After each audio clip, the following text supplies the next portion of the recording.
Years ago, the great screen actor Jimmy Cagney was working with a young actress that was about to be fired. He went to the director and said, "Let me talk to her." And he walked over to the actress and he said, "Look, it's simple. You walk in the room, you plant your feet, look me in the eye, and tell the truth." The logo of the X-Files is "The truth is out there." The truth is out there.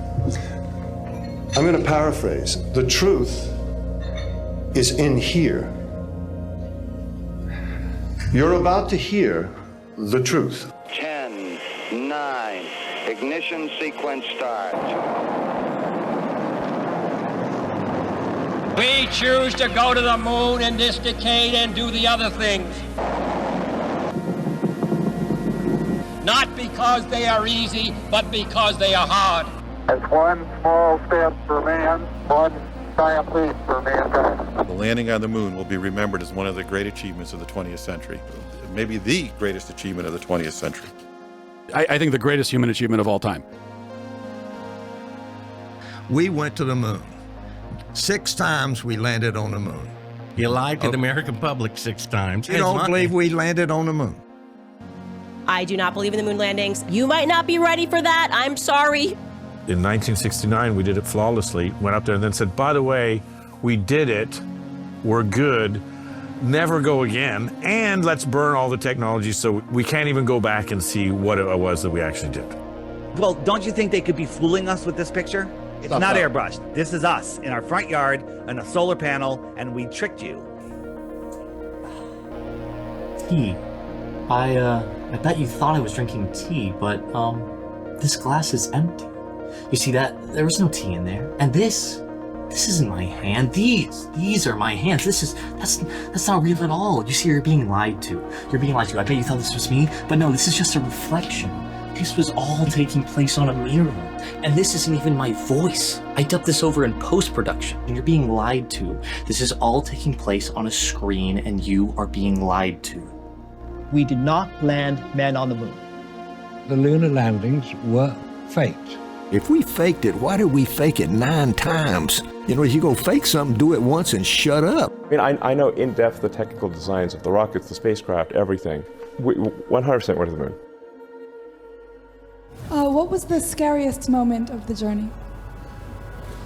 Scariest? It didn't happen.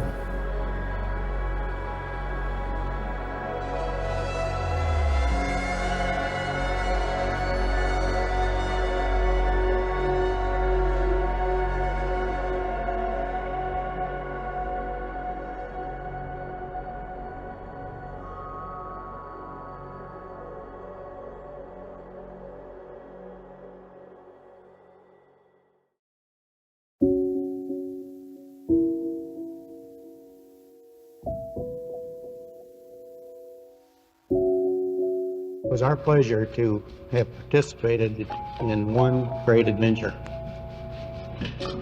It's an adventure that took place not just in the month of July, but rather one that took place in the last decade.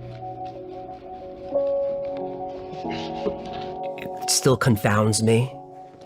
That, I go back and forth, depending on who I talk to, about whether it really happened. Why wouldn't they lie about it? Because the Russians were watching. It was like, who can get there first? Russia was first to everything. Russia has first man-made satellite in orbit, first man in orbit, first animal in orbit, first spacewalk. We were behind on everything. Mr. President, you don't seem to be pushing the space program nearly as energetically now. I can just say to you that regardless of how much money we spend on the Saturn, we're still going to be second. The Saturn program's not going well, and the rockets are blowing up on the launch pads. And then suddenly, 1969, we're there. We surpass all of it. We surpass all of the Soviets' accomplishments, and we go and we land on the moon. Tranquility Base here. The Eagle has landed. If I was conspiratorially minded, it's like, how the hell did humans do that? There are some really weird inconsistencies. I'd be the first one to tell you that. There's a lot of really big questions that like need answers. I always thought it just seemed really fake and weird. There's so much weird stuff about the original landing that doesn't make sense. I was trained as a photographer in London back in the 1960s. So I was familiar with the technical side of it. And the more I looked at the photographs, the more I started to doubt whether what we'd been told had actually happened the way we'd been told. In all of the pictures taken allegedly on the moon, there's no stars. That the astronauts don't talk about stars. They don't take pictures of stars. Nothing has come back from the moon to prove that they were there. There's only one sun. There are not two. But these shadows are anomalous in that sometimes they are diverging from objects and sometimes converging. And it can't be. In sunlight, shadows will always run parallel with one another. This is because the sun is about 1 million times bigger than the Earth, and it casts shadows in the same direction over an entire continent. So you'll see in sunlight, shadows always run parallel and never intersect. Here's a picture which the federal government claims was taken on the moon. The astronaut shadow runs at 12 o'clock, and this rock, only about 5 feet away, the shadow runs at 9 o'clock. This is a 90-degree difference from objects 5 feet apart from one another. This proves that this was taken on Earth with an electrical light inside of a television studio. Any filmmaker will tell you that that is lit with electrical light, which means they're on Earth, which means they didn't go to the moon.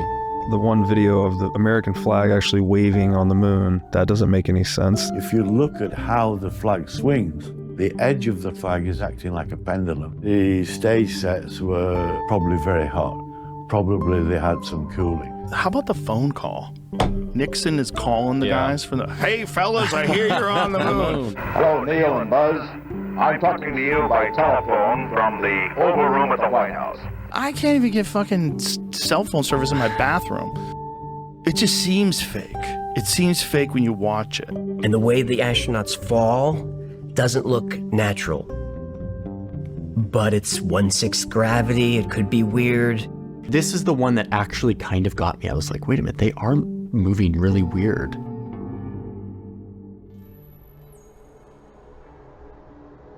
The television presentation of the moon landing was integral to the entire project itself because it was this massive propaganda push. It was really about like a show of force against the Soviets and broadcasting that with this nascent technology, this live broadcast technology, to the world. All of the astronauts were handpicked for with that in mind. It's like very carefully managed and packaged. It's scripted, literally. It was a big show.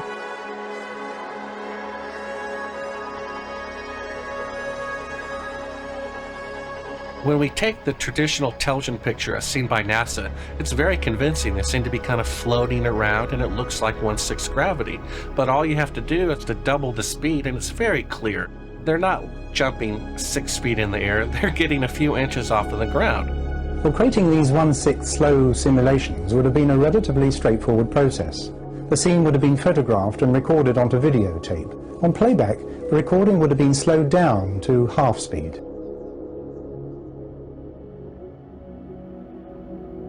If indeed the moon landing was faked, Kubrick would have been the one to do it.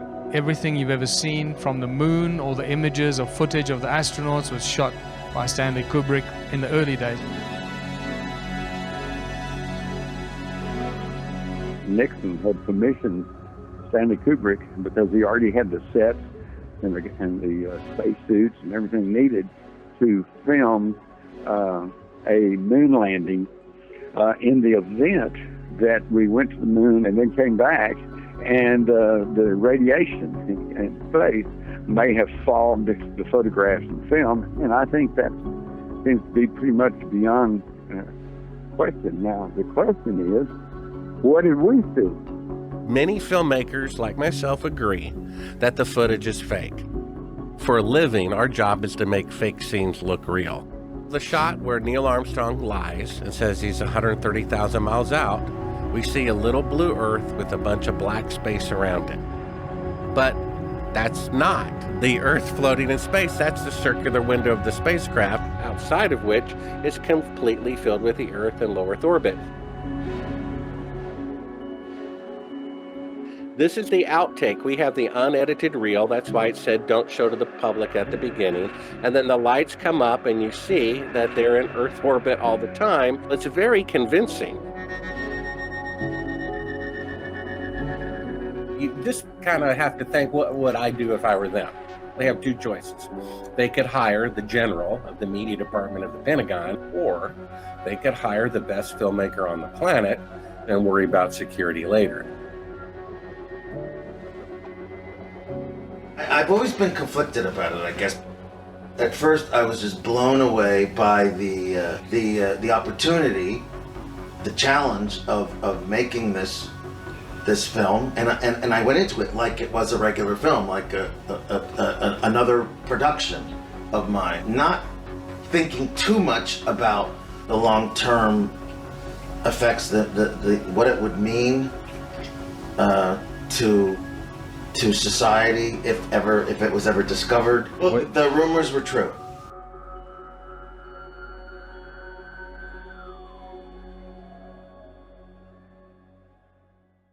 One small problem. That wasn't Stanley Kubrick. They hired Stanley Kubrick to fake the moon landing in 1969 because of his skill in faking the moon landing in 1968 when 2001: A Space Odyssey came out. But the moon in 2001: A Space Odyssey looks nothing like the moon. None of it. The suits don't match. The spacecraft don't match. And you can say, oh, well, it was stylistic. Kubrick knew how to do all of it. It wouldn't make sense. It would have had to be an entirely different production. You're asking me to believe that Stanley Kubrick faked the moon landing when the year before he spent every dime in Hollywood and the best scientific minds on the planet, and the moon looks nothing like the real moon. I think the idea that the Apollo project was faked is demonstrably ridiculous. I think it can be demonstrated that this is the case from a large amount of evidence, both scientific and indeed just common sense. At first, I simply thought, he was a fringe conspiracy theorist. When I was on the TV program with him, which was really my first serious exposure to what he was maintaining, I realized that he was just raising a bunch of arguments that were easily debunked. If you were to talk to Aldrin or Armstrong or any of the other Apollo astronauts, they would actually not respond in any way to questions regarding stars. When you looked up at the sky, could you actually see the stars and the solar corona in spite of the glare? We were never able to see stars from the lunar surface or on the daylight side of the moon by eye without looking through the optics. I don't remember seeing any.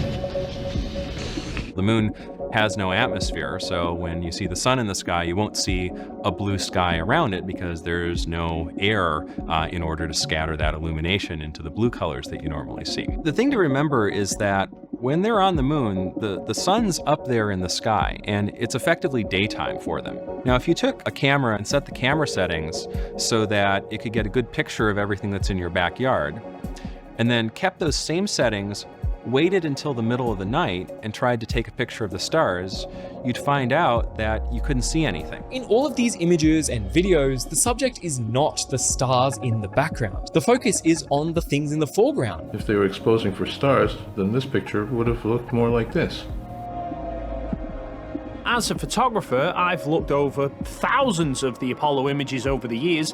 Now, I have asked countless conspiracy theorists to show us a studio lighting setup that can exactly replicate the look of the Apollo images, and so far I'm still waiting. You can't have shadows intersecting at 90 degrees from objects 5 feet apart in sunlight. So he's sort of claiming that the strange non-parallel shadows are an indication that you've got like spotlights in a soundstage or something. So, and then what you need to do is go replicate shadows intersecting at 90 degrees with 1 or 2 electrical lights. I did that. I put a second source there. So I put one at 90 degrees to push the shadow here. And when you combine them. You use 2 light sources to do those shadows, correct? Correct. There's a problem here because you have 2 shadows. If you've got multiple light sources, you'll get multiple shadows. Could we flag off that second shadow behind the trash can? This is what it would happen if you eliminate that shadow that I'm casting, that double shadow. And you can see that there's a difference in contrast. So the other problem with conspiracies, just to get back to that for a moment, is the problem of anomalies. What do you do with anomalies? This is true in all science. What outsiders mistake is that, well, my theory explains this little anomaly, so therefore it should replace this theory. And what about the phone call from Nixon to the guys on the moon? Homies were on the moon making phone calls before the time of cell phones, like, hey, what's up, Prez? These are things that they come up with that are easily refuted. Nixon didn't pick up the phone and dial the area code for the moon. He merely phoned Mission Control in Houston, so the phone conversation was just sent through the radio transmissions. This is an aluminum tube, very similar to the ones used on the Apollo mission. It's very springy. If I cause it to spring and then let go of it, we see that this motion continues long after I've let go of it. You see, the later you were born, the more all-powerful movie magic seems. There was a lot they couldn't do. Keep in mind that when people today watch documentaries about the Apollo missions, they're looking at the highlights. They're looking at, short clips cut together. And short clips are much easier to fake. The only way to actually fake the moon landing is to shoot slow motion. To shoot slow motion, you had to shoot film. Why? Because in 1969, there were no high-speed video cameras yet. The electronics just weren't there. Some people did have a magnetic disc recorder that could capture normal speed video and play it back slow. But in July 1969, 600 million people, including me, were all staring at a continuous lunar telecast that went on for a long time, for 143 minutes. So if we're faking this with electronic slow-mo, we only need to record about 47 minutes of continuous live-action video. Well, that's a lot more than that Ampex disc recorder could hold. All the later missions were using regular NTSC cameras running at 2997 FPS. That would be 3 times harder to fake. But that means we would have had to shoot it on film. But you could not do that because not only is there no film magazine big enough to do that, even if you were to construct one that could do it, like one little scratch or hair or anything on the film would completely give you away, and they would have found it by now. The lighting that's seen in the images would have actually been impossible to reproduce in a studio without some extensive CGI that just didn't exist in the 1960s. I mean, the landscapes are all evenly lit, which you could achieve in a studio if you had a large diffused light overhead, but that would then create soft shadows, when in fact we see hard edge shadows, which can only be done by a spot lamp style light. But if this was close to the subjects, then it would create very bright hotspots, but would also have shadows with soft edges towards the far ends of them, and they would move around as the subject moves, none of which we see in any photo or video taken on the moon.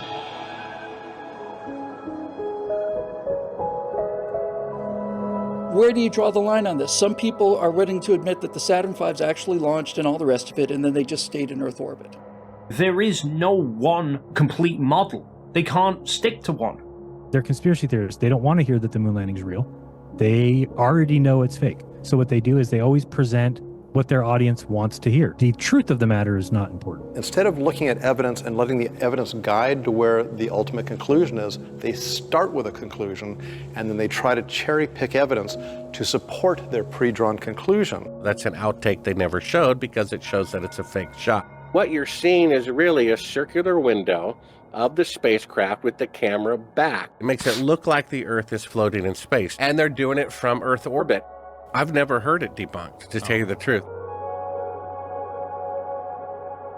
If you look at any piece of footage that was taken in low Earth orbit, we can see because the spacecrafts are so close to Earth, they're moving very quickly above its surface. The Apollo 9 EVA actually gives us a perfect demonstration of exactly how the Earth would look if we were looking at it through a circular cutout window from low Earth orbit. Amongst the unplanned broadcasts, there were other ones that Bart doesn't reference. One, for example, they again show a view of the Earth out of the window, but this time the window frame is clearly visible. It's not circular, and the Earth is not filling up the window. The footage that he claims he's gotten here is publicly available and has been for a long time, so it's just lying. These people, they lie all the time. People embrace conspiracy theories because they provide an explanation for mysterious or outlandish things that are happening that seems to fit better with their worldview. But I do know that I want to believe, and that's part of the problem with conspiracies. They're fun. I love the idea that it was a conspiracy. It's way more fun, obviously, because there's a story connected to it. And like all conspiracy theories, people want to believe that there was a story and good guys and bad guys associated with the construction of it, because that's the way the human brain works. Skepticism is healthy, but flatly denying a historical event in favor of a pet theory that has infinitely less evidence to support it than the event you're denying is not skepticism. It is dogmatism, which is the opposite of skepticism. Reflexively dismissing every conspiracy theory is very low IQ, but reflexively believing all of them is also low IQ. We are about to send, first time in 54 years, Artemis 2 back to the moon, and I bet you 97% of Americans have no idea that we're doing it and no idea what it is. The video, what we would get now would be amazing, but the conspiracy theorists will still say it's fake. My concern is with the ultimate fate of knowing. That step from knowing that you've been lied to believing that everything else is a lie is a big step. You need to cling to your belief system with all your might against the overwhelming evidence of your own rational mind, and some people do. What's dangerous about that is that it blinds you to the real conspiracies that authorities are perpetrating on you right now. I'm not America, but if I were, I would much rather have you be questioning Apollo 11 and not questioning the Patriot Act, the Iraq War, the financial industry bailouts, and the right to indefinite military detention without charge. Those things are real.